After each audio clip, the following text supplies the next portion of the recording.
This is Cooper with SharpTruck.com, and today we're taking a look at the brand new GCR220R Series dually mud flaps from Gatorback. So the new GCR220 Series are designed exclusively to work with OEM wheel liners available on those new Chevy and GMC dually trucks.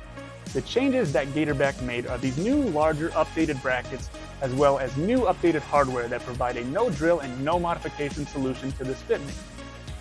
The GCR204 Series is the old series, are now only recommended to fit those GM vehicles that are without factory wheel liners on a dually truck. Although these can be installed onto a with liner truck, it requires extreme cutting and modification to the liner itself, and we do not recommend this as it causes irreversible damage to the liner. When installed in a without liner truck, these provide a no drill installation.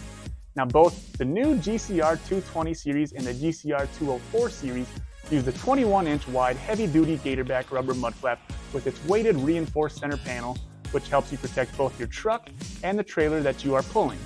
These are available on numerous plates, finishes, and feature officially licensed logos. These dually flaps are the highest quality on the market, and you can get them at SharpTruck.com.